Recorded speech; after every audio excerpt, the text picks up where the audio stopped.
Boa noite a todos. Nessa noite eu estou aqui com o nosso irmão Márcio, da Igreja Central de São Lourenço da Mata. Márcio é um grande amigo também, faz parte do Ministério de Desbravadores e também é um evangelista. Márcio sai pregando nas igrejas do distrito de Camaragibe e outros distritos também. Márcio, seja bem-vindo ao programa Entre Líderes e vamos entrar no tema da lição. Essa semana a gente está com o tema entrando em conflito e a tirinha ela mostra momentos em que Jesus está diante de judeus e diante de fariseus e nesse momento ele é confrontado. Mas o que é que a gente pode entender a partir da tirinha é um resumo do que a lição pode nos propor. Bom, quero agradecer a oportunidade de estar aqui com vocês, né, nesse projeto tão enriquecedor de conhecimento e, acima de tudo, de aprendizado. Com relação à lição dessa semana, a gente já começa dizendo que Jesus ele foi muito controverso diante dos seus. Se existia um povo que realmente não conhecia quem realmente era Jesus, era o próprio seu povo. E aí a gente realmente fica tentando entender como é que um grupo, da qual foi escolhido por ele, que era para esperar ele, o Messias prometido, e não conheceu quando ele veio. E aí a gente vê que Jesus, quando ele chegou, ou melhor, quando ele já nasceu, ele já começou tendo alguns problemas sociais. Porque quando a gente olha a sua. Quando ele chega como bebê, ele já ameaça o Império Romano.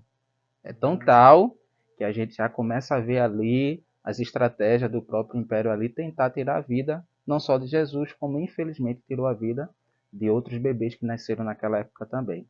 E aí a gente vai estendendo a vida de Jesus, Jesus vai crescendo, e chega o momento da sua missão, né, que a gente sabe quando a gente pega todo o texto ali de Mateus, a sua trajetória, mas chega um momento que é o momento em que Jesus começa seu ministério.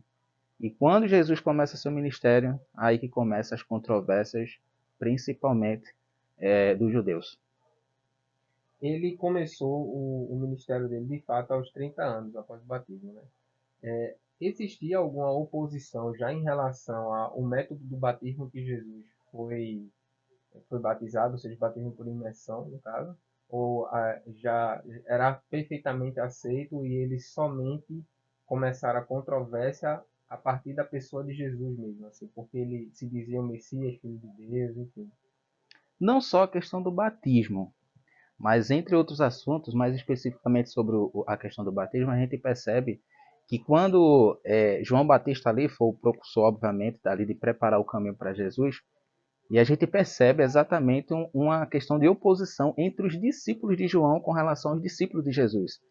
Porque quando Hum, Jesus, quando os discípulos de João observam e veem Jesus, eles percebem que esse Jesus da qual o próprio João pregava, falava, estava passando ali, e não só essa questão, mas só a questão do batismo também, a gente percebe que houve essa controvérsia entre esses dois grupos. E olha que João Batista, aqui nessa ocasião a gente percebe, ele estava preparando o caminho de Jesus, e aí quando os dois se encontram, os próprios discípulos de ambos não reconhecem, principalmente os perfeito. discípulos, principalmente a questão dos discípulos de João, que não reconheciam de fato quem de fato era esse até então Jesus começar seu ministério. Por isso que quando a gente observa quando Jesus inicia seu ministério, até entre os seus, era uma forma de tentar entender quem é esse Messias.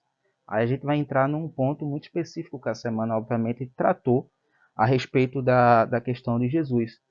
Era as oposições. Por que era oposição? E a gente tem que pegar um pouquinho da história para depois a gente chegar nessa situação. O povo judeu, obviamente, naquela ocasião, eles estavam sendo perseguidos naquela ocasião ali pelos romanos, mas eles eram escravos dos romanos naquela época, que era um império que dominava tudo. Então, Sim. eles, nesse caso, eram os servos do império. Mas não era aquele critério de que assim, eles faziam de boa vontade. Era uma opressão. É tal ponto que eles percebem, quando vê uma esperança em Jesus, de realmente buscar Jesus, ele, o que a gente pode dizer? eles, né, nesse caso aqui, de fato, eles de imediato vai à procura. Porém, quando Jesus começa a questionar, aí é que eles começam a pensar se de fato esse era o Messias que eles estavam esperando. Então, com relação a essa questão de oposição, a gente vai chegar aí no polo dos milagres que Jesus fez, né? E a gente vê de início ali que o primeiro milagre foi o transformar a água em vinho. Só que mais na frente ele faz um milagre no qual ele faz um coxo andar, tem aquela polêmica do sábado, enfim. E posteriormente a gente tem o milagre dos pães e dos peixes. Mas me parece que a controvérsia maior, o conflito maior, foi só em relação àquele rapaz que ele curou no dia de sábado. O que é que a gente pode observar entre os dois, fazer um paralelo entre os dois e comparar ali, observar ali o conflito?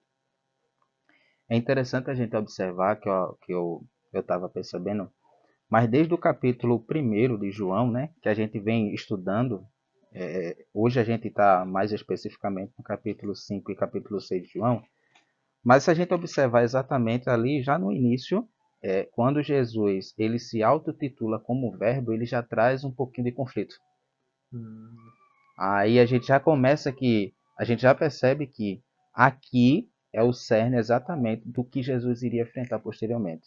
E quando a gente vem andando um pouquinho, aí vem o capítulo 2, a gente vai entender um pouquinho aqui sobre as bodas em Caná da Galileia, ali onde ele faz aquele milagre do vinho, né? Transformando o vinho. Aí a gente vem para o capítulo 3, que é ali onde Jesus ele é visitado, ou ele visita, obviamente, a questão de Nicodemos. E aí o que é interessante é que Nicodemos era uma autoridade bem conhecida dali da região, mas foi à procura dele. E aí a gente vem agora, vê a controvérsia é quando Jesus agora está com a mulher samaritana. Por que eu estou pegando, fazendo esses contratempos? É porque se você parar para analisar, o que está em jogo aqui não é só a pessoa de Jesus. A gente vai entender no capítulo 5 e capítulo 6, o que está em jogo é justamente a autoridade de Jesus.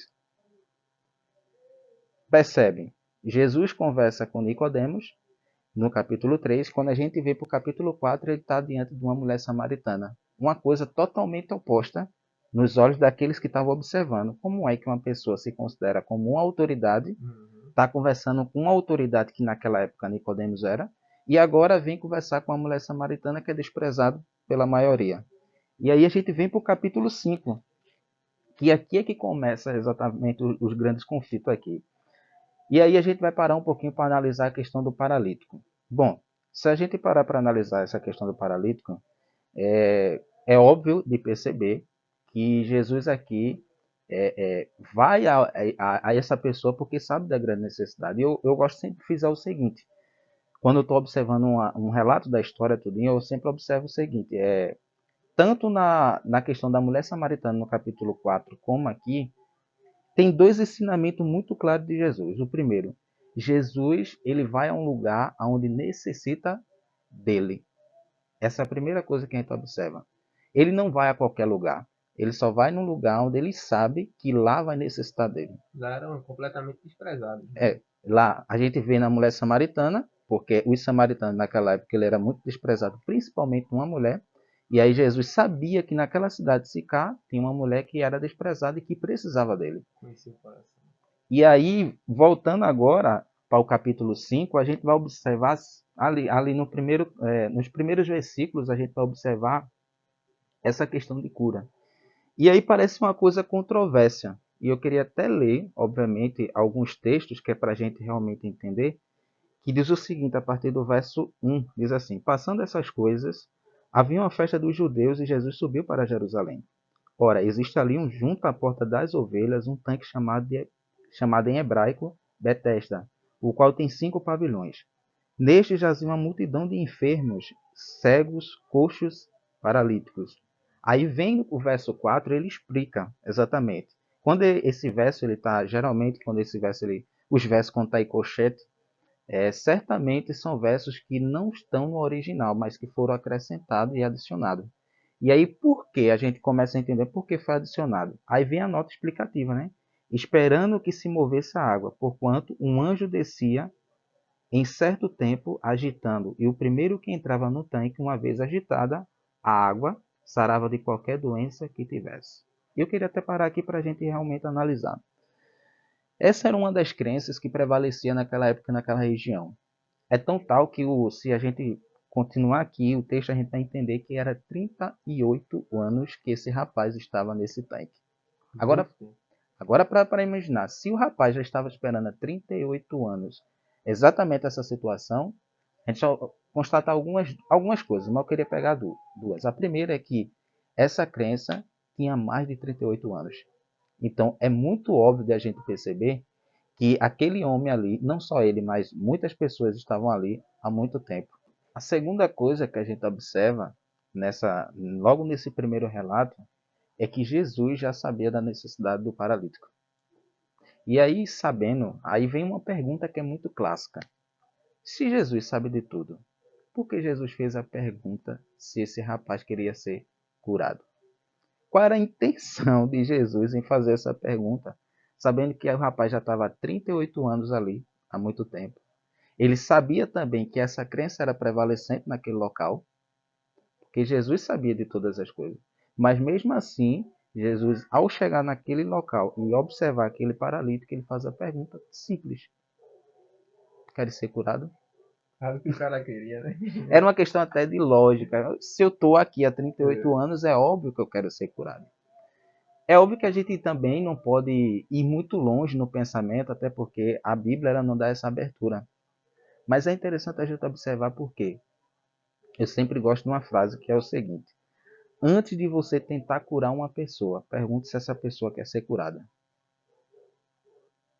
É. Porque você percebe que se o rapaz estava há 38 anos ali, eu fico me perguntando, são perguntas, obviamente, que, no meu ver, não tem resposta. Por que ele permaneceu ali 38 anos? Por que ele não buscou outros métodos, outros caminhos? Por que ele não foi para outro lugar? É. E o terceiro e último ponto que eu observo desde o início aqui é que a crença ela tem o poder de paralisar você, paralisar a questão da sua fé. Porque a crença que ele tinha depositado naquela situação tinha paralisado a fé dele há 38 anos. Era uma questão de tradição, né? Porque certamente um anjo não descia ali. Então, E até foi até bom tu falar isso, porque esse tanque, se a gente pegar um pouquinho da história, era um reservatório de água, né? Que ali esse reservatório servia para armazenamento da água e distribuição para o povo daquela região. E aí é muito óbvio a gente perceber que se era um reservatório, tinha a entrada e a saída. E é muito óbvio também que quando esse reservatório distribuía água, ela tinha que balançar, porque tinha que sair por onde? Aí levantava e ela saía. Era normal balançar a água. Só que essa crença foi tão forte que, infelizmente, a gente percebe no texto que foi tão grande que o povo ele percebeu ali que eu não sei o que tinha na cabeça, porque às vezes realmente a questão da crença ela é tão forte que às vezes não faz a gente ficar cego daquilo que era tão claro na nossa vista. é possível que os fariseus, os líderes, os principais sacerdotes, eles influenciavam as pessoas a ficar ali justamente para que eles não perdessem o domínio dela, né? Certamente. Essa é uma das estratégias, mas existem outras estratégias que, que eles né, usavam para tomar domínio sobre não só a questão da fé, mas a questão da vida da pessoa em si também. Porque aí a gente vê, um exemplo, na história mesmo começa a relatar algumas coisas que eu acho interessante. Mas eu queria pegar uma que ainda é contada no capítulo 5 nessa história, agora uma parte do versículo 9 junto com o versículo 10 do capítulo 5 diz assim, ó: imediatamente o homem se viu curado e tomando o leito pôs-se a andar. E aquele dia era sábado. Por isso disseram os judeus aos que foram curados: hoje é sábado e não te é lícito carregar o leito. Uhum. Existia, é óbvio aqui a gente vamos começar agora a entender. E eu queria até pegar um ponto que eu também eu anotei, né? que era a questão da tradição dos anciãos daquela época, Que era pesado. que era realmente pesada. Se a gente pegar, eu fui pesquisar um pouquinho, em questão do sábado, só na questão do sábado para os judeus, naquela época, era algumas restrições que a gente realmente observa, eu só vou pegar aqui, era 39 restrições, Só no sábado. só na questão do sábado. O que podia fazer e o que não podia fazer no sábado. 39. Só vou citar algumas, obviamente eu não vou citar todas, mas só algumas aqui. A primeira que a gente percebe aqui é semear não podia no sábado, arar não podia, colher não podia, debulhar não podia.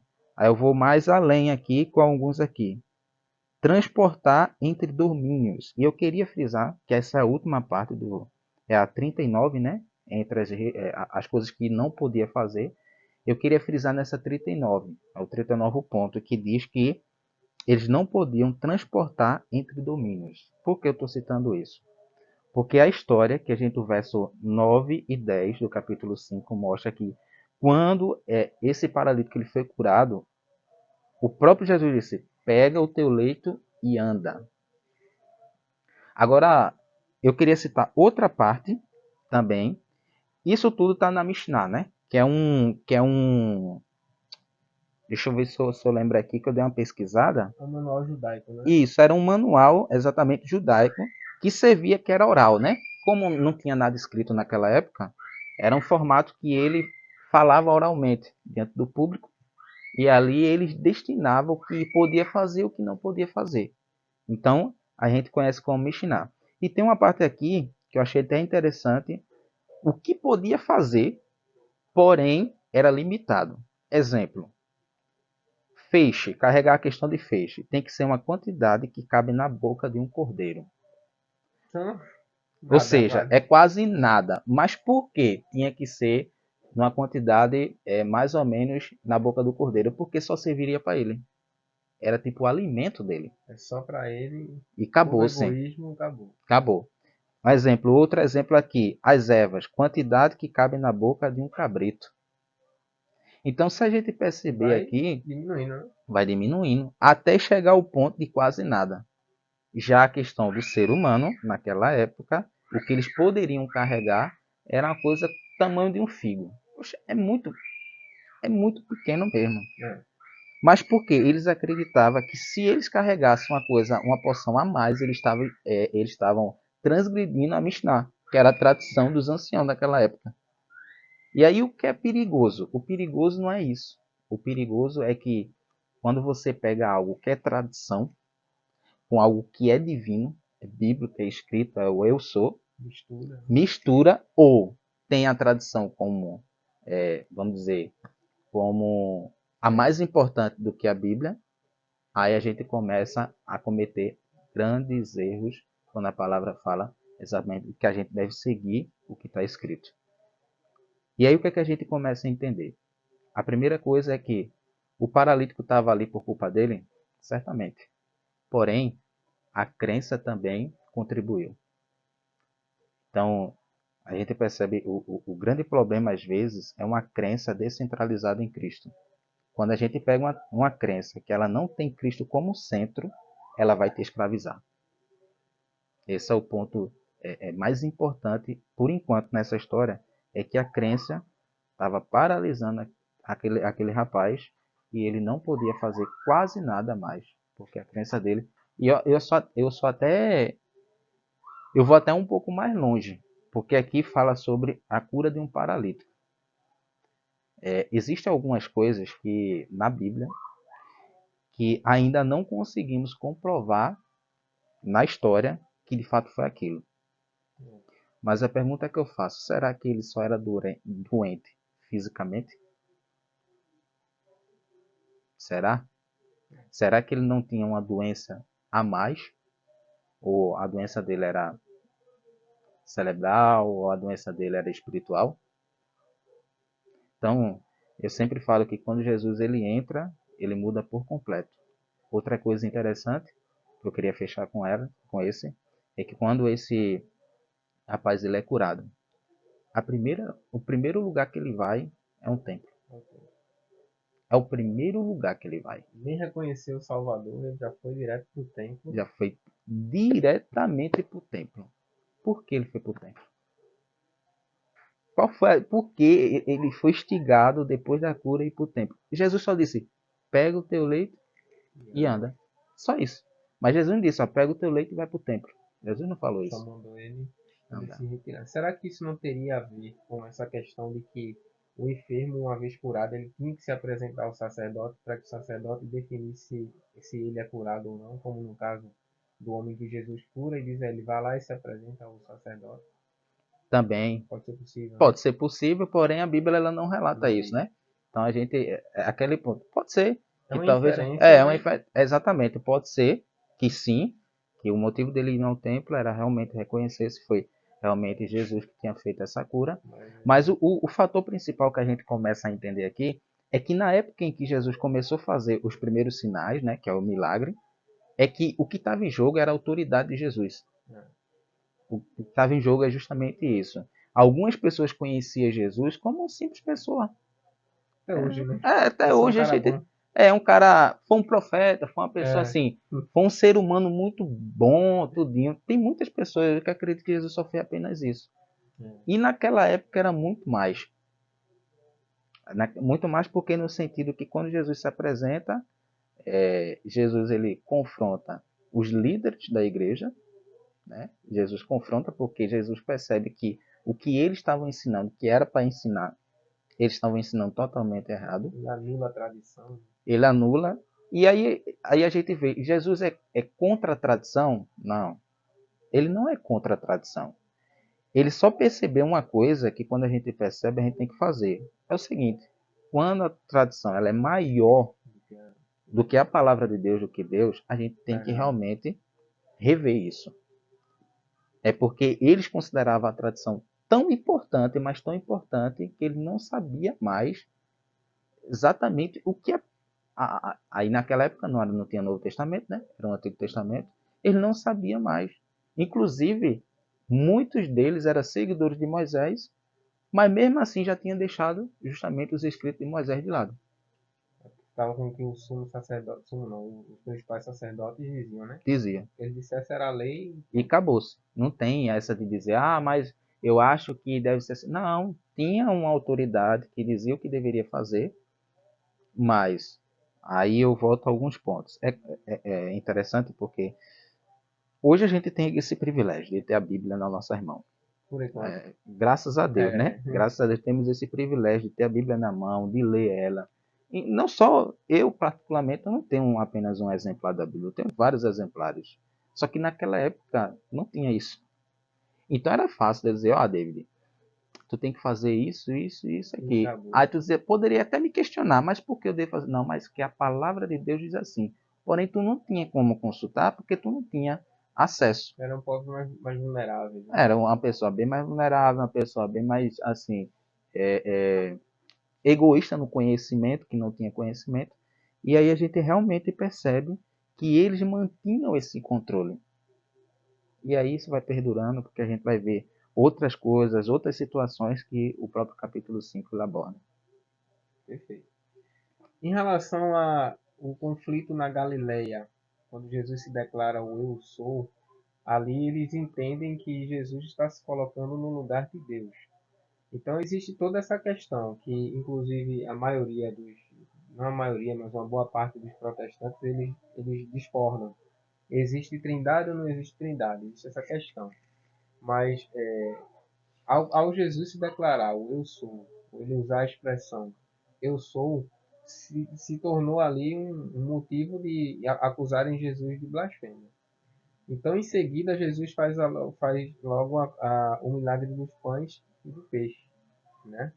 A gente pode associar esse conflito que aconteceu, mas esse conflito, na verdade, que aconteceu, ao milagre, tanto como também a expressão que Jesus usou, ou seja, Jesus declarou que ele era Deus, a expressão é de que o próprio Deus usava, uma expressão que só Deus usava, e por isso ele fazia aquele milagre e ali gerou um conflito. Ou o que a gente pode dizer que simplesmente Jesus se declarou, não só se declarou eu sou, e a condição dele fazer o milagre ali dos pães e do peixe não tem nada a ver com o poder dele. Bom, é uma problemática muito grande nessa situação, porque Jesus ele chega num local em que o que prevalecia era apenas um império. A autoridade era única e não poderia ter outra autoridade, a não ser que eles poderiam, ou ele, a pessoa que se dizia uma autoridade, ele poderia ter riqueza, ter um bocado de coisas que provasse que realmente a pessoa tem autoridade. Quando Jesus começa a se declarar quem ele é, primeiro Jesus começa a fazer alguns sinais, que são milagres. É importante que Jesus, antes de falar, ele fazia. É muito diferente porque, vê, quando a gente pega os sacerdotes, as autoridades daquela época, a gente percebe que eles faziam questão de dizer quem ele era. Jesus, ao contrário, primeiro Jesus mostrou, através de milagre, através de algumas situações, e depois que ele começou a falar quem ele era. Porque se realmente esse povo, os judeus, os grandes líderes, realmente conhecessem Jesus como Messias, não haveria necessidade de Jesus começar a abrir a boca para falar quem ele era. Já saberiam. Então, há essa necessidade porque o povo que, segundo a gente vê na história, estava esperando o Messias, mas só que totalmente diferente do que Jesus veio, Jesus teve que realmente falar. Porque eles conheciam quem é o eu sou. Eles sabiam o Antigo Testamento, eles tinham de cor, eles estudavam tudinho. Inclusive, a gente sabe, a tradição dos judeus é tão... E eu parabenizo, obviamente, porque a gente percebe que os judeus, ele coloca as crianças para estudar o Pentateuco desde pequeno, para eles decorarem, para eles saber quem é Deus. E aí eles sabiam, porém, obviamente, aí a gente toca num ponto que a lição realmente dessa semana ela abordou muito, a tradição foi prevalecente naquela época. O que prevaleceu não foi a palavra de Deus, não foi o Antigo Testamento, foi justamente a Mishnah, justamente a tradição dos anciãos, a tradição dos grandes líderes daquela época. E aí o que a gente percebe, quando a gente vê a questão das curas, os grandes embates, os grandes questionamentos, será que de fato é esse?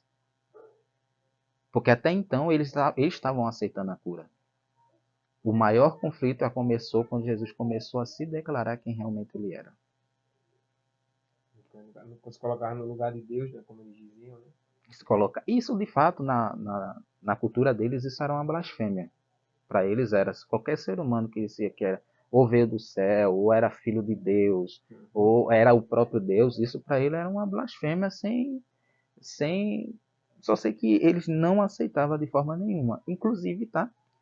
É claro que hoje existem muitas ramificações de judeus, mas os bem tradicional, aqueles que são bem ortodoxos, eles acreditam que Jesus foi apenas um profeta normal, como qualquer outro, ou como qualquer outro ser humano. E eles ainda estão aguardando esse Messias. A gente percebe que a tradição deles são muito forte, muito, muito forte mesmo. E aí a gente tem esse embate aqui, e eu gosto sempre de pegar alguns pontos. Será que nós também estamos sendo resistentes a esse Jesus que está se declarando, se mostrando para a gente?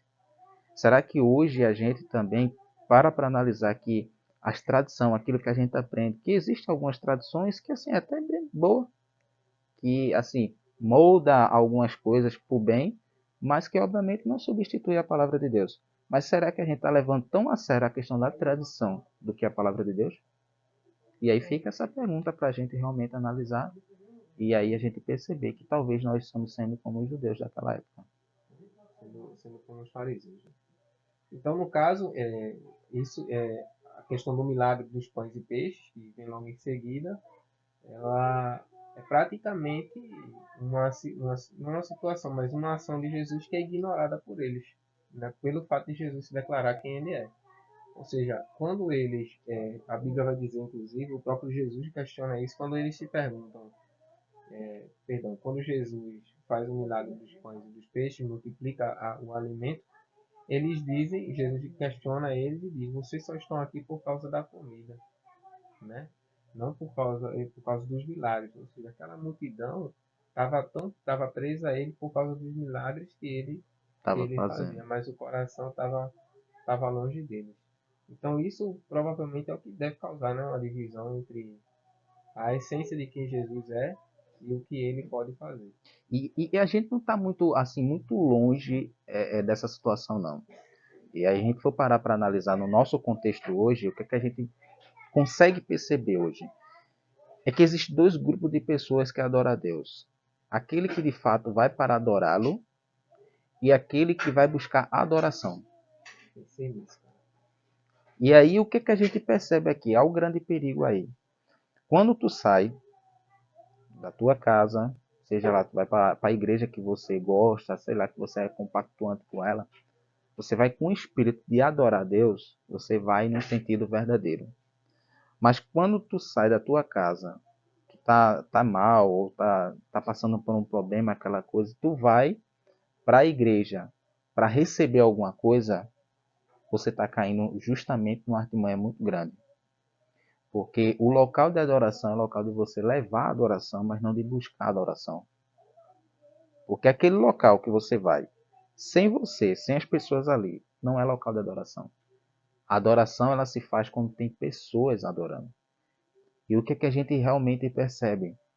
Aí, no capítulo 4 a gente exatamente vê essa situação em que o samaritano, que tinha problema com os judeus daquela época, faz alguns questionamentos a Jesus, a mulher samaritana. É aqui realmente o lugar de adoração? Jesus, nem aqui, Uhum. nem lá. Ou seja, você é a pessoa da adoração. E a questão justamente dessa, que a gente agora está falando da multiplicação, é que ali foi uma coisa incômoda, mas como eu sempre friso, eu sempre gosto de pensar assim, Jesus ele não conhece o futuro, porque para Jesus não existe futuro, não existe tempo, não existe algo que limite a ação dele, não existe. Mas Jesus obviamente ele já sabe das situações que iria acontecer, e a pergunta que eu faço, será que Jesus não levou de propósito aquele povo para ali, para o povo realmente ver o sinal de Jesus, o milagre de Jesus? Só que a gente sabe, os que acompanham Jesus, quem acompanhava Jesus naquela época, são dois grupos.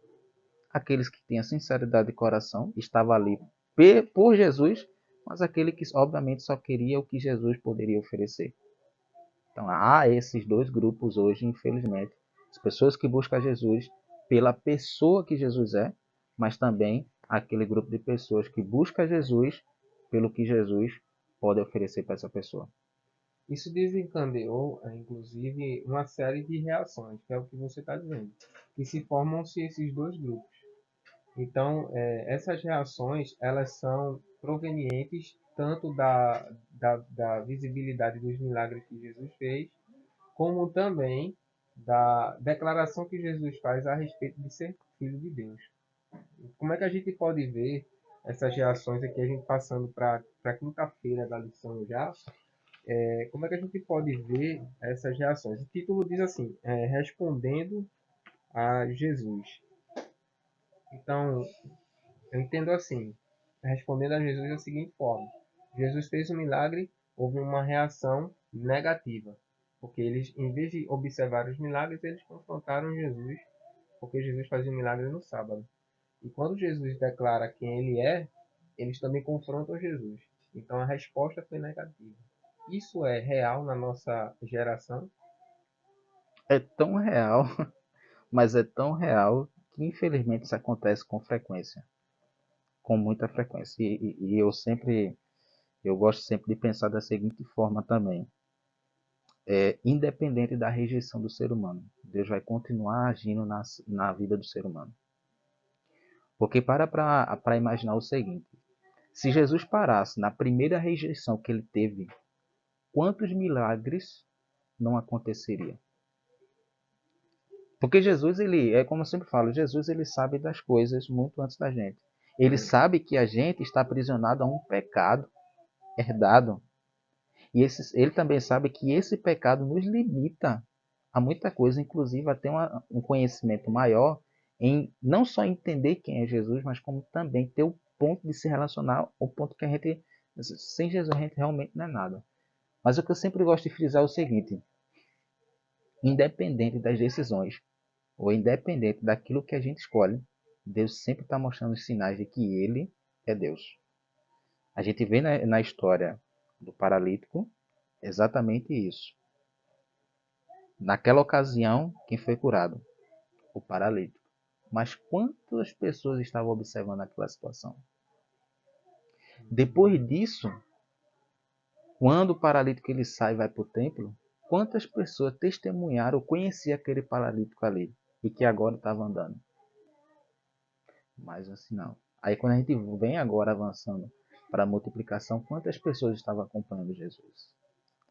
Então assim, são várias situações que Deus usa, são vários momentos que Deus usa. Às vezes não é falta de agir de Deus na nossa vida. Às vezes é a gente abrir a mente e os olhos e perceber que o agir de Deus está constante na nossa vida. Isso é a grande diferença. É você abrir seus olhos e perceber, realmente. Eu gosto de uma frase que diz assim: você pode viver sua vida como se nada fosse milagre, ou você pode viver a sua vida como se tudo fosse um milagre. Se você mudar a ótica, muda toda a situação. Perfeito. A gente tem aqui um momento hipertexto. Eu pulei para quinta-feira de propósito, mas a gente tem um momento hipertexto da quarta-feira que vai citar alguns textos bíblicos para que a gente possa refletir e fazer as nossas anotações sobre a expressão eu sou. O que é que você pode falar a respeito desse momento hipertexto para a gente, Márcio? Eu acho interessante porque é um momento em que a gente começa a ver alguns textos que a Bíblia tem a respeito do assunto em geral que a lição traz, mas especificamente antes de entrar no texto propriamente dito, eu tenho uma parte aqui que fala assim: projetar em Jesus aquilo que desejamos que ele seja, enquanto deixamos de desfrutar da felicidade de contemplar quem ele é. Essa frase ela me chamou bastante atenção. Deus quer mostrar quem ele é, mas enquanto você não sabe quem ele é, você está tentando criar um Deus da sua vontade. Interessante. Hoje, Deus está convidando eu e você, todos que nos acompanham aqui, a enxergar Deus como ele é, não como você o enxerga. Porque a nossa visão, às vezes, é errada. Às vezes, a gente cria um Deus à nossa vontade para fazer aquilo que a gente quer, mas Deus, ele se mostra quem ele é. Se você realmente tiver a oportunidade que você tem, óbvio, mas se você se deixar que essa oportunidade tome conta de você, você vai perceber que Jesus ele é. E tem a parte final que diz assim, ó, queremos a todo custo que Jesus se apareça conosco e compre nossas causas, quando na verdade deveria ser exatamente o oposto. Ou seja, não é eu ter Deus do jeito que eu quero, é eu ser do jeito que Deus quer. E essa é a grande diferença. Porque quando a gente realmente se habilita a isso, em ter Deus como Ele realmente é, muda tudo. As tradições ficam no lugar da tradição, mas o que deve se prevalecer, obviamente, é a palavra de Deus. E aqui, aí a gente pulando um pouquinho, a gente vê aqui algumas coisas. Eu queria até que a gente abrisse em Jeremias, né? O primeiro texto aqui que deixo no momento hiperlinkado, Jeremias capítulo 17. A gente vai entender alguns pontos. Primeiro ponto que a gente vai entender aqui, talvez algumas pessoas que nos acompanham, obviamente, já pegou esse texto, já leu ele, já releu e entrou a algumas conclusões. Ou seja, será que Jesus ele está defendendo, Deus está defendendo a questão, porque aqui o critério que tá debatido aqui é a questão do sábado. Será que Deus ele é a favor da questão da transgressão do sábado em si? Aí lá em Jeremias capítulo 17, versículo 19 até o versículo 27, mas algumas coisas aqui a gente vai entender. Assim me disse, versículo 19, assim me disse o Senhor, vai, põe-te à porta dos filhos do povo, pela qual entram e saem os reis de Judá, como também a todas as portas de Jerusalém. E diz-lhe, ouvi a palavra do Senhor, vós, reis de Judá, e todo Judá e todos os moradores de Jerusalém, que entrais por essas portas. Assim diz o Senhor, guardai-vos por amor da vossa alma, Não carregue carga no dia de sábado, nem as introduzirá pelas portas de Jerusalém. Queria parar aqui porque aqui, exatamente esse verso 1 já diz e chama a atenção da nossa, com relação à questão da carga. Lembra da Mishnah que eu falei que lá no entre a lista que tem, o 39 diz que a gente não pode carregar alguma coisa. Só que o que é interessante a gente observar, se você percebeu na Mishnah, o que ele coloca em carregar é o critério do essencial para seu alimento. Aqui, o que está em jogo não é carregar o alimento em si, eram as mercadorias que iriam ser vendidas no sábado. Seja comercialização. A comercialização. Então a gente já começa que as pessoas pegam esse texto, ó, tá vendo? Tá defendendo. Então, naquela época podia. Não. Aqui o contexto é totalmente diferente. Infelizmente, a gente sabe que existia pontos de comércio, sim, no sábado. Mas aí, de acordo com a palavra de Deus, aqui, a gente vê pelo profeta Jeremias que Deus diz, olha, não comercialize no sábado. Isso que vocês estão fazendo é errado. Esse dia aqui é meu dia. E aí a gente percebe alguns pontos muito interessantes. O outro texto, que é para a gente terminar, que é Neemias. Para a gente terminar o raciocínio aqui, eu queria só abrir Neemias aqui. Tentando lembrar esse texto.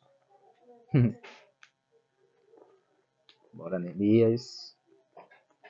Neemias capítulo 13. E esse daqui, Neemias, ele é mais enfático nesse ponto, né? Capítulo 13, versículo 15 até o versículo 19. Esse eu gostaria de a gente ler todo ele, né? Até o versículo 19. Que aqui foi o momento em que Neemias, usado por Deus, traz o povo aqui para restabelecer a nova aliança com o povo. Neemias 13, né? Neemias capítulo 13, versículo 15 até o versículo 19. Diz assim, ó, naqueles dias, vi em Judá o que pisavam lagares ao sábado e trazia trigo que carregava sobre jumentos, como também vinho, uvas e figo a toda sorte de cargas que trazia a Jerusalém no dia de sábado. Aí vem a ação de Neemias. E protestei contra eles por venderem mantimento nesse dia. Ou seja, a ação de Neemias aqui, e aí é um ponto mais importante, é que quando ele observou que essas pessoas estavam trazendo esses mantimentos, e ele sabia que era para a venda de mercadoria. Ele disse, não, está errado, eu tenho que protestar. Porque se a gente realmente quer a restauração de Deus, a gente tem que ser restaurado por completo. Porque não adianta eu ser restaurado por aquilo que eu acho que deve ser restaurado, mas a gente está em falta em um ponto. E aí a gente percebe no texto, que ele chama a nossa atenção, é que quando Neemias percebeu esse ponto, assim, não, tem que protestar. E aí o verso 16 continua dizendo, também habitava em Jerusalém tírios que trazia peixes e toda sorte de mercadorias, que no sábado vendia aos filhos de Judá e em Jerusalém. Contendi com os nobres de Judá e lhe disse, que mal é este que fazes, profanando o dia de sábado? Acaso não fizeram vossos pais assim, e não trouxe o vosso Deus todo esse mal entre vós e sobre essa cidade? E vós ainda trazeis a ira maior sobre Israel, profanando o sábado? É como se Neemias está dizendo assim, poxa, vocês já passaram por essa situação, sabe que a consequência da transgressão do pai de vocês trouxe malignidade, coisa ruim, e vocês de novo estão querendo trazer isso novamente. Então percebe que Neemias estava exatamente fazendo o povo lembrar que é porque as pessoas dizem assim, mas espera aí, uma coisa não tem nada a ver com a outra. Exemplo, que eu sempre faço o seguinte, nessa vida não existe nada neutro. Não existe nada neutro. Você acorda pela manhã, por mais que você pense que escovar os dentes, tomar um banho, ir para o trabalho seja algo automático, mas é uma decisão. Você pode tomar a decisão de não escovar os dentes, não tomar banho, não ir para o trabalho. Tudo é uma decisão. Não existe um mundo da neutralidade. Então, o que a gente começa a observar aqui? É que Neemias está dizendo assim, olha, vocês já têm um passado de história. Vocês já têm um exemplo que aconteceu. Todos aqueles que foram transgressores, o está escrito, a lei de Deus, as ordenanças de Deus, teve por consequência muitas coisas. Inclusive, hoje a gente tem muitos exemplos. Eu gosto sempre de frisar o seguinte, a nossa mãe mesmo. Ela parece que é dom divino mesmo. Que sempre quando ela diz assim, ó, não vai por aqui, para você não quebrar a cara. E às vezes a gente diz assim, mas que nada, mas a senhora é de antiga, só não sabe de nada, e a gente toma a iniciativa e vai. O que acontece posteriormente? Quebramos a cara. Como diz, conselho de mãe, aviso de Deus. Então, o que a gente percebe é exatamente isso. O povo, ele tinha um exemplo. Neemias estava trazendo à tona, ele queria restaurar exatamente essa aliança para que o povo realmente obedecesse a Deus, mas Neemias fez o povo lembrar que os pais anteriores, algumas pessoas anteriores, ele tinha passado por esse processo. E o motivo deles agora estar restaurando é justamente porque eles estavam sendo, que eles já foram transgressores da lei de Deus. E aí, o, o versículo 17 que diz assim: Contendi com os nobres de Judá e lhe disse: Que mal é este? Não, perdão. O versículo 19, que termina dizendo: Dando já sombra às portas de Jerusalém antes do sábado. Ordenei que se fechassem e determinei que não se abrisse, senão após o sábado. Às portas coloquei alguns dos meus moços para que nenhuma carga entrasse no dia do sábado. Ou seja, algumas coisas ela precisa ser dura. A gente pensa assim, mas Neemias deixou o povo assim, vocês fazem o que quiser, não. Porque o peso de um profeta cai sobre o ombro dele. Ele sabia que se ele pegasse maneiro com aquilo que Deus deu a ele, Deus iria cobrar dele. Então Neemias disse, não, sabe de uma coisa? Fecha a porta aí todinha. Não vai entrar nem sair mercadoria nenhuma. E não vai ser qualquer pessoa. Coloca pessoas da minha confiança aí para só vai abrir para realmente ter as vendas, vender tudinho, só após o sábado. No sábado realmente, se pôr o sol, aí vocês começam a fazer seus comércios, trabalhar. Mas esse dia é o dia do Senhor. Aí eu queria a gente voltar agora, né? Que a gente foi para o Antigo Testamento, mas a gente pegar o exemplo que a gente está estudando exatamente agora, né? No Novo Testamento. Quando Jesus faz essa cura que a gente tanto fala do paralítico. Porque então algumas pessoas acreditavam, judeus, grandes líderes da época, acreditavam que Jesus estava transgredindo o sábado. Simplesmente para eles, a cura, naquela época, era trabalho. Para ele, Né? para ele é algo que requer um esforço humano. E como falo, na Mishnah fala que que eles não poderiam fazer nenhum esforço humano. E aí o que Jesus traz para a gente, que é muito importante isso. Eu sempre fiz a seguinte situação. Jesus, ele não gosta do politicamente correto. Se ele sabe e se ele tem a oportunidade para falar e dizer que está errado, ele vai dizer que está errado. E ponto. Agora, se você está certo, ele vai lhe parabenizar e lhe incentivar a continuar no que é certo. E aqui a gente realmente percebe essa situação. Enquanto Jesus estava querendo frisar para ele a palavra de Deus no Antigo Testamento, eles estavam se apegando às tradições dos anciãos daquela época. Então o conflito maior não era embate sobre eles, era sobre as crenças religiosas que realmente prevaleciam naquela época. E aí Jesus começa realmente a pegar um ponto que a gente vê o embate a gente vai pegar a história quase 2000 anos atrás, essa questão do sábado. Será que hoje não é debatido isso? Será que hoje a questão do sábado é tão clara na Bíblia, mas tão clara, mas existe infelizmente pessoas que ainda olham para o sábado como se fosse um qualquer outro dia.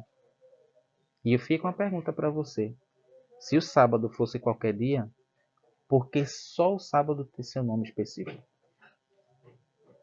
Também, uma coisa interessante, se o sábado fosse qualquer dia, por que o sábado servia de referência para nomear ou para dizer qual dia da semana era? Se o sábado realmente não é tão importante, por que até as tradições dos anciões daquela época dava tanta ênfase? Se o sábado, aí a gente vai mais além, se o sábado não tem mais valor nenhum, que alguns dizem, né? Porque Isaías diz que até no céu a gente vai guardar o sábado. Então, a gente percebe que quando a gente pega a tradição e mistura com aquilo que é verdade, que é eterno, que é atemporal, algumas coisas vai ser muito complicada para a gente compreender. E os embates maiores foi justamente sobre isso. É tão perceptível que a questão da cura não foi tão falada. As pessoas ela teve mais embate com Jesus quando eles perguntam, mas quem foi que te curou? Aí o paralítico, obviamente, na primeira estação, não sei. Nazareno. Nazareno. Aí quando, obviamente, Jesus chega no templo, ao paralítico aponta. Foi isso aí que me curou. Foi nessa situação que começou os embates. Porque Jesus começou a realmente, não só a mostrar os milagres, como também a falar quem ele era. Aí, duas vertentes que a gente começa a entender. Quem era a tradição dos anciãos e quem era Deus. E aí, São duas leis. Né? são duas leis. Qual é que está certo? Qual é a que é divina? Qual é a que não é? E aí a gente vai chegando a alguns pontos. E eu queria fechar com uma citação aqui da própria lição na quarta-feira que diz assim, ó. Sobre isso, perdão, compare como você... realmente é um questionamento que a lição traz. Sobre isso, compare como você protege seus dogmas, compreende verdades mais profundas e se submete ao poder de Cristo, como os textos e as questões a seguir. Queria chamar sempre a atenção, questão de dogmas. É um ponto que algumas pessoas, quando pegam e aí, quando se prende ao dogma da igreja, chega a tal ponto de você dizer assim, você não pode questionar isso. Sendo que o próprio Deus, o próprio Jesus, deixou espaço para você questionar. Não deixou espaço para você duvidar, mas deixou espaço para você questionar. Porque é questionando que você entende o sentido, o porquê de determinadas coisas. E aí é justamente isso. Questione. Por que isso? Um exemplo que a gente está falando aqui é a questão do sábado. Por que os adventistas guardam o sábado? Por que os judeus guardam o sábado? Porque existem outros povos aí, outras religiões que guardam o sábado. Questione. Aí faz outra questão ainda. Ah, mas eu sou adepto a uma denominação que guarda o domingo. Faça a mesma pergunta. Por que eles guardam o domingo? Porque eu guardo o domingo. Então, é você questionar. Não adianta você dizer assim, mas eu faço isso e tá bom. Que a igreja manda. Porque o pastor disse, É.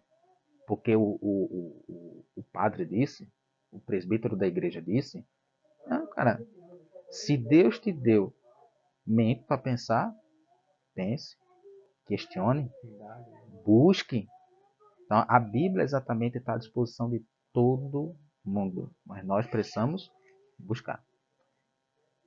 Jesus incentivava isso, né? Ele incentivava os discípulos principalmente a buscarem mais entendimento das Escrituras. João Batista, por exemplo, quando os seus discípulos vão visitá-lo na prisão, ele manda os discípulos voltarem e perguntarem a Jesus se era ele mesmo que era o Messias e dessem a resposta para João. Então, era um método usado pelo próprio Cristo, o questionamento. Então, Inclusive, David, é até bom falar, inclusive, os maiores milagres, as maiores mudanças que a gente observa, antes de acontecer, Jesus fazia muitos questionamentos, fazia muitas perguntas. Histórias aqui. A que a gente está estudando hoje, que é do paralítico, mas a da mulher samaritana, quando ele teve a conversa com a mulher samaritana. Cadê teu marido? ele questionava. Ele questionava. Ele fazia perguntas. Não é que ele não sabia. Ele sabe de todas as coisas. Ele quer ver a sinceridade do nosso coração. É para ver se você realmente quer aquilo que você está pedindo. É para saber realmente se você está preparado para receber aquilo que você pede tanto. Ou seja, Jesus é um ser questionador. Ele vai te perguntar. Ele vai te questionar. Ele vai dizer assim, é realmente isso que você quer? Exemplo, com os fariseus. Quando a gente observa, você compreende o que está escrito na lei de Moisés? Vocês entendem o que está escrito lá? Questiona. Porque é importante, o questionamento, ele é importante. O que não é válido é a dúvida. A dúvida é exatamente o oposto do questionamento. Você precisa questionar, você precisa perguntar, se você tem a oportunidade. Então, fechando aqui, com relação a isso, eu percebo que nessas duas histórias que se encontra, é óbvio que o capítulo 5 e o capítulo 6 de João, ele é extenso. Juntando os dois capítulos dá mais de 100 versículos, só para a gente ter noção. Então são muitas histórias que é contada ali, mas todas as histórias que a gente percebe é Jesus questionando algumas pessoas. É Jesus questionando a questão da tradição dos anciãos. Por que Jesus questiona? É porque era um método que não dava certo. Se desse certo, a tradição deles, por que o paralítico estava há 38 anos ali? E nunca deu Ignorado, certo. né? E nunca deu certo. Então a gente percebe que Jesus ele questiona e vai questionar. Que a gente não pode realmente se fechar e que quando Deus ele chega para mudar, a gente tem que dar o espaço para essa mudança. Se essa mudança não tiver espaço, ela não vai acontecer. E aí eu sempre friso alguns pontos que é interessante. Tu perguntou aqui, questão da quinta-feira, né? Tem o ponto final aqui da quinta-feira, quando Jesus responde, né? Diz assim, o último ponto, lá o último parágrafo, diz assim, não temos certeza do quanto os judeus entenderam as palavras de Jesus. Porém, ele tinha as escrituras, os profetas e toda a oportunidade para reconhecer o que Deus estava fazendo por meio de Cristo. Ou seja, Jesus não se manifestou do nada. Aqueles que estudam as escrituras, que tinham os profetas, deveria realmente reconhecer quem é Jesus. Já vinham sendo estudados há séculos e séculos, fora a tradição oral, os Exatamente. ensinamentos orais, não tradições orais, que vinham sido passados para aquelas pessoas. E agora que eles tinham a literatura, apesar de ser escassa ainda, era uma literatura que eles liam nos templos, eles não reconheceram Não quem Jesus. reconheceram. Então, assim, Profecia, aí eu sempre friso o seguinte ponto também, tá? Que é interessante. Talvez você não tenha apenas um exemplar da Bíblia na sua casa. Eu tenho vários, óbvio, em casa. Talvez você também tenha comentário bíblico, tenha vários materiais que possam te ajudar na compreensão. O povo daquela época também tinha. Tinha os profetas, tinha um bocado de coisa, mas ainda não reconheceu o Messias. E corre justamente esse perigo de mesmo ter todas essas coisas a seu favor, você ainda não conhecer. Por quê? Conhecer Deus não é só saber o estudo. nome, né? Não é. É relacionamento com Ele. Muitas pessoas conhecem a Deus de estudo, de quem falou. Mas a pergunta que eu faço é: você conhece Jesus de relacionamento? Essa é a grande questão. Para a gente concluir, a gente tem aqui na sexta-feira o Ministério do Salvador. E aí não vou deixar passar batido as perguntinhas da lição. Vou usar uma aqui que está de começo, da sexta-feira. Por que Jesus não ficou em silêncio diante das acusações de seus detratores em João capítulo 5? Não ficou, pelo que eu falei logo no começo. O que estava em jogo era a autoridade do próprio Deus ali, de Jesus. E outra coisa era que Jesus naquela época ele precisaria realmente tomar uma atitude. Vou dar um grande exemplo, tá? Algumas pessoas questionam porque você não vê muito o Novo Testamento falando sobre o Espírito Santo.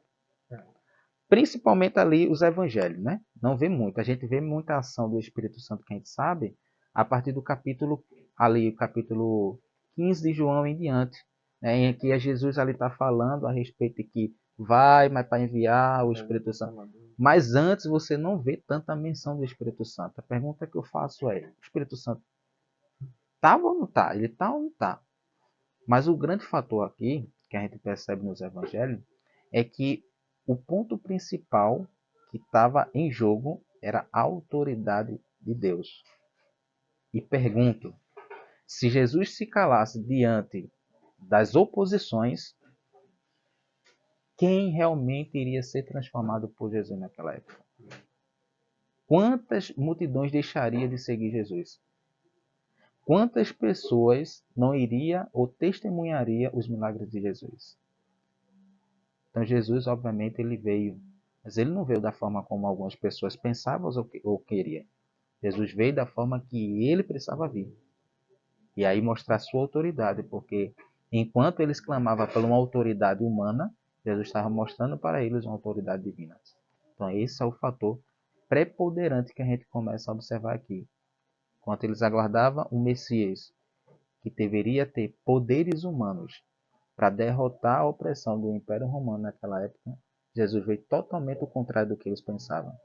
E aí Jesus veio manso, humilde, tudo menos de acordo com aquilo que eles pensavam.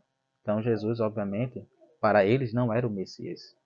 Mas Jesus não era só o Messias, como também ele veio com toda a autoridade de Deus para essa terra aqui, para justamente dar sentido à minha, à sua e à vida de todas as pessoas. Amém. Bom, esse foi o resumo da nossa lição da Escola Sabatina da semana. Espero que vocês tenham gostado. Próxima semana a gente tem mais, vamos trazer mais um convidado. Espero que ele seja também tão bom quanto o Márcio aqui, cheio de discernimento do Espírito Santo. E a gente possa aprender mais também junto, como a gente está aprendendo aqui agora, tá bom? Então compartilhe com seus amigos, desculpem os ruídos e que Deus possa abençoar todos vocês. Márcio, tem algum apelo para fazer aos ouvintes? Só faço uma coisa, de tantas coisas que eu falei, né? Eu queria só deixar, acho duas. Primeiro é que Deus ele está se manifestando. Amém. Da mesma forma que Deus, logo lá no começo da sua missão, ele se manifestou, ele está se manifestando também. Agora eu faço um apelo para você. Não seja indiferente às manifestações de Deus. Porque talvez você não está enxergando. Tudo bem, beleza. Nós seres humanos somos limitados, sim. Agora, o fato de eu ser limitado como ser humano e não enxergar o poder de Deus, a manifestação de Deus, não quer dizer que ele não esteja se manifestando. Ele está. Agora, se você tiver um coração sincero diante de Deus, pode ter certeza que você vai enxergar essas manifestações. Amém.